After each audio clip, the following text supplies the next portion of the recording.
आइए third part पे चलते हैं। इसके थर्ड पार्ट क्या कह रहा है? थर्ड पार्ट कह रहा है 2x plus y minus six equal to zero, 4x minus two y minus four equal to zero. अब पहले हमको क्या करना होगा? इसका रेशियोज निकालना होगा। तो लिखेंगे a1 अपॉन a2। a1 क्या है? 2, a2 क्या है? 4। 2 1 जा 2, 2 2 जा 4, यानी 1/2। b1 अपॉन b2, b1 क्या है आपका? +1 +1 और ये -2। तो देखिए ये +1 ये -2, यानी इसका जो आंसर आएगा वो आएगा -1/2 ना। ठीक। और C1 अपॉन C2 भी चेक करना चाहे करिए, नहीं तो यहीं पे खत्म हो गया कि A1 upon A2 B1 upon B2 के ही इक्वल नहीं है। ये क्या है? -6 अपॉन -4, ये कट गया, प्लस प्लस 2 3 जा 6, 2 2 जा 4, यानी ये 3/2। तो यानी हमको यहीं से दिख गया कि A1 upon A2 is not equal to B1 upon B2। अगर ऐसी कंडीशन होती तो क्या होता है? इंटरसेप्टिंग लाइंस होती हैं, पहली चीज। दूसरी चीज, अगर इंटरसेक्टिंग लाइन होगी तो सॉल्यूशन कैसा होगा? कंसिस्टेंट होगा। ठीक। और कंसिस्टेंट होगा तो इसके पास एग्जैक्टली वन सॉल्यूशन होगा। ठीक। तो इसके लिए हमको सॉल्यूशन निकालना पड़ेगा। आइए सॉल्यूशन निकालते हैं। आ जाइए, पहले ये वाला इक्वेशन लिखते हैं। इस इक्वेशन को लिखने के लिए हम क्या करेंगे? देखिए ये -6 को उधर भेज देंगे ताकि हमें इजी पड़े। तो हम लिखेंगे 2x plus y equals to 6। Clear? यहां तक क्लियर? कुछ किया नहीं, ये -6 को उधर भेज दिया बस, और कुछ नहीं किया। बॉक्स बनाइए। हमेशा याद रखिए, हमेशा पहले कोऑर्डिनेट निकालना पड़ेगा, तब आगे आप बढ़ सकते हैं। आइए क्या रखें? x की जगह पे 0 रख देते हैं, तो y क्या आ जाएगा? 6। ठीक। आप लोग अपने से रख के करिए तब ना। अब y की जगह पे हम 0 रख दें तो 2 जाके डिवाइड कर देगा। देखिए अगर y की जगह पे 0 रख दे तो ये चीज हो जाएगी। तो x इक्वल्स टू 6/2 मतलब 3। ठीक। आइए नेक्स्ट आते हैं। इसके बाद क्या है? एक और बताइए, सोचिए दिमाग में, कुछ भी ले सकते हैं आप, 2 3 कुछ भी ले। हम 2 ले लेते हैं, x की जगह पे 2 ले लेते हैं। देखिए क्या होगा? 2 into 2 plus y equals to 6। 2 2 जा 4, 4 उधर गया तो माइनस गया, तो y की वैल्यू कितनी आ गई? 2। क्लियर यहां तक?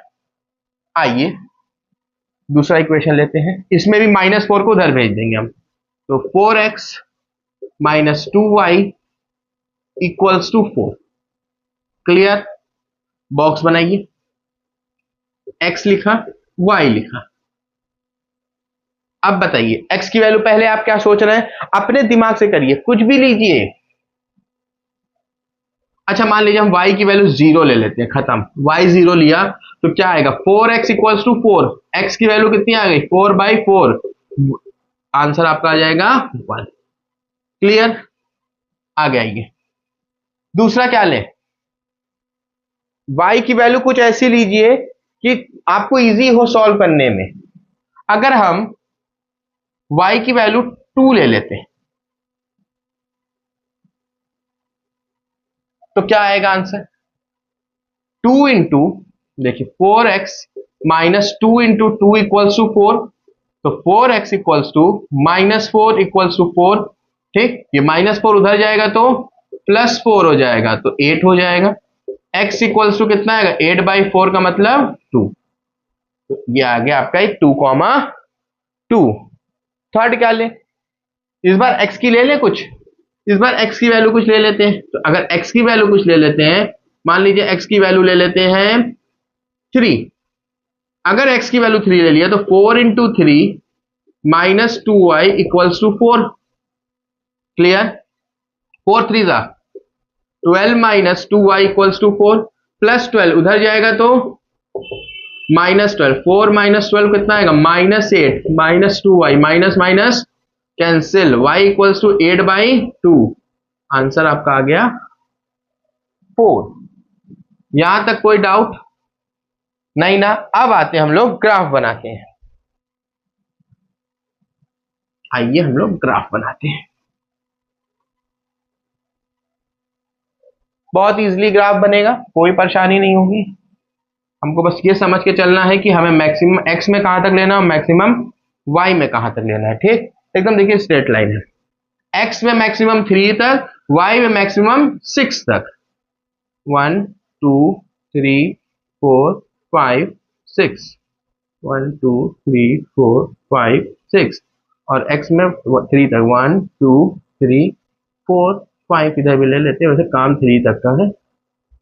ठीक, 0 6, एक्स पे 0, वाई पे 6, ये पहला पॉइंट। दूसरा 3 0, एक्स पे 3, वाई पे 0, ये 2 पॉइंट तो ऐसे ही हो गए मेरे। ठीक, थर्ड 2 2, एक्स पे 2, वाई पे 2 है ना, तो ये दोनों 2 2 यहां आएगा। तो लाइन कुछ ऐसी जाती हुई दिखेगी हमें। क्लियर है यहां तक लाइन? ऊपर बढ़ा सकते हैं, आगे भी बढ़ा सकते हैं। ग्राफ पेपर पे बनाइएगा, कॉपी बनाने की कोशिश मत करिएगा। ठीक, नेक्स्ट आइए इस वाली लाइन के लिए। इस वाली लाइन को हम डॉटेड बनाएंगे। 1 0, एक्स पे 1 और वाई पे 0, तो ये हो गया मेरा पहला पॉइंट। इसको ऐसे हम डॉट डॉट डॉट डॉट कर देते हैं ताकि कंफ्यूजन ना हो कि इसका क्या है। इसका डॉट डार्क डॉट है, इसके डॉट के ऊपर सर्कल बना दिया हमने। 2 2, यानी 2 2 तो यहीं पे है इसका। चलिए यही मुझे दोनों कॉमन मिल गए हमको, इसमें 2 2 था, इसमें। अब नेक्स्ट क्या है, 3 4, 3 ये है और 4 ये है।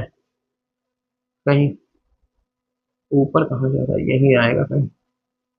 ठीक, ये आएगा।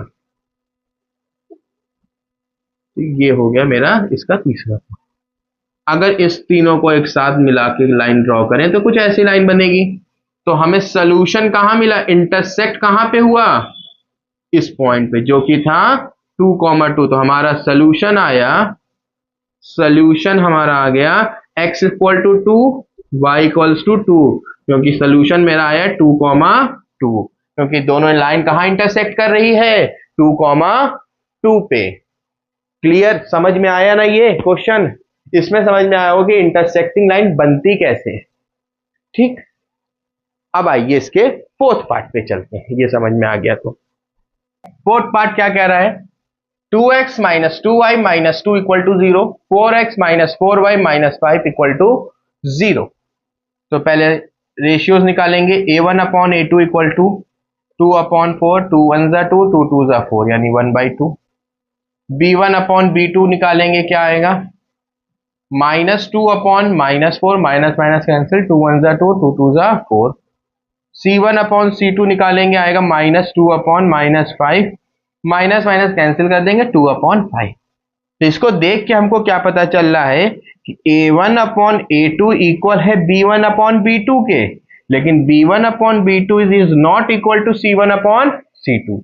और जब ये वाली कंडीशन होती है तो हमारा सोल्यूशन कैसा होता है, इनकंसिस्टेंट होता है।